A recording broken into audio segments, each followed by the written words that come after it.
Assalamualaikum warahmatullahi wabarakatuh. Saya Deti Intan Febrianti dengan NPM 1810303020 ingin mempresentasikan hasil analisis 3 artikel.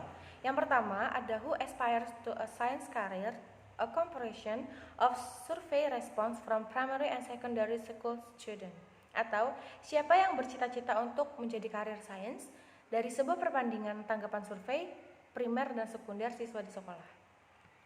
Tujuannya untuk mengidentifikasi faktor yang berkontribusi atau menghambat perkembangan aspirasi dalam ilmu pengetahuan. Latar belakangnya dipengaruhi oleh ada kesepakatan internasional yang luas tentang pentingnya meningkatkan partisipasi dalam sains, dan pada saat itu tidak lagi wajib di sekolah. Nah, terutama itu kelompok-kelompok secara historis kurang terwakili dalam sains. Rumusan masalahnya, siapa yang memegang aspirasi sains, faktor-faktor yang tampaknya terkait dengan aspirasi, apakah pola-pola ini serupa atau berbeda pada titik waktu yang berbeda, baik di SD dan SMP.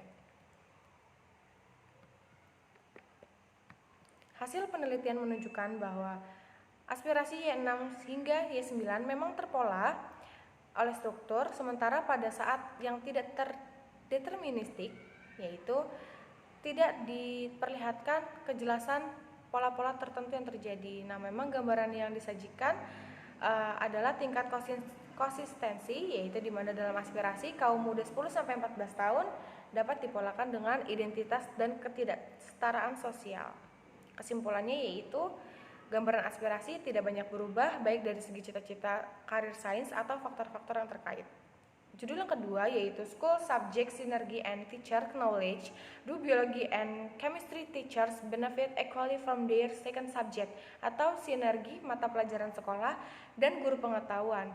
Apakah guru biologi dan kimia mendapatkan manfaat yang sama dari kedua subjeknya mereka?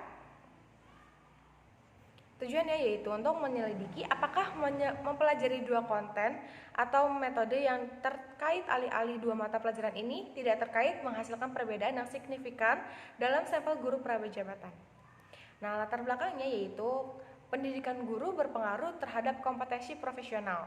Nah, profesional yang tinggi memungkinkan guru untuk merancang pelajaran yang menawarkan kualitas instruksional yang hebat dalam gilirannya. Nah, contohnya itu dari pengetahuan CK, PCK, dan PPK. Nah, rumusan masalahnya yaitu apakah kelompok BC berbeda dengan orientasi motivasi khususnya biologi untuk CK dan PCK. Yang kedua untuk yang kimia, yang ketiga untuk lintas disiplin. Hasil penelitian untuk memperkaya ke dalam kurikulum Universitas Pelatihan Guru Biologi itu membutuhkan dorongan, yaitu sebagian kualifikasi pendidikan guru untuk jalur akademik yang umumnya mencakup proporsi konten khususnya mata pelajaran yang tinggi. Nah, terutama itu ketika menggabungkan dua mata pelajaran sains seperti biologi dan kimia, perhatian khusus harus diberikan pada pengembangan keyakinan epistemologis konstruktivitis yang sesuai. Nah, apalagi khususnya untuk PCK dan PPK.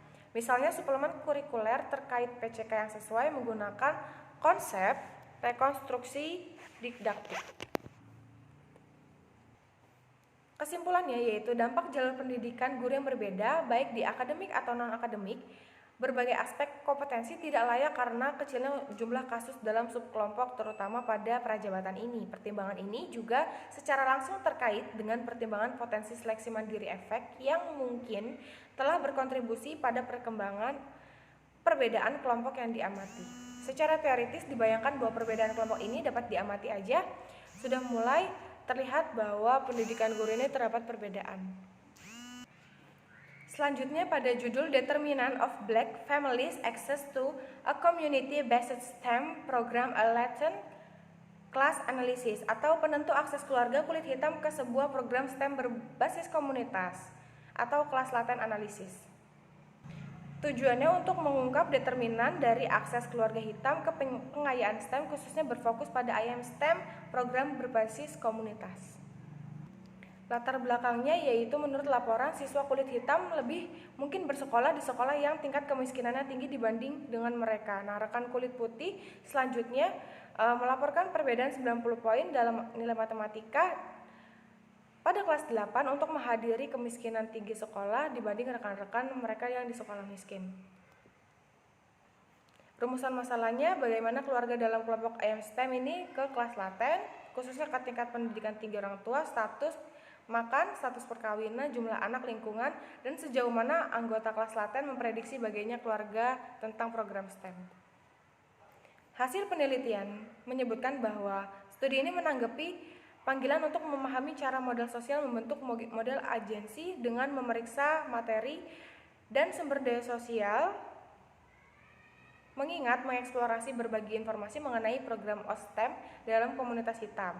Nah, waktunya itu didirikan oleh lingkungan daerah tersebut dan upaya untuk kolektif menjadi kemitraan untuk kelanjutan ke pendidikan STEM. Kesimpulannya yaitu kemampuan praktik dari informasi ini adalah memahami keluarga yang dilayani, memeriksa ke depan upaya rekrutmen untuk mencapai populasi sasaran. Demikian presentasi dari analisis 3 artikel ini. Mohon maaf jika ada salah kata. Wassalamualaikum warahmatullahi wabarakatuh.